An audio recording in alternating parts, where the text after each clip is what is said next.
Extrémní žvejkačka.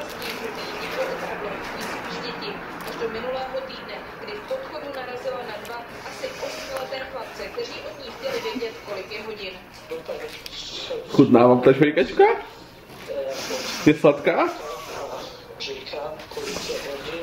Máte nějakou sklucenou prdel, slečno? Žby kyselá? Vůbec ne? Opravdu, slečno? Dobře. A proč vám tečou slzy? Moc vynikající, že jo, žvejkačka? Máte jaký jazyk po ní?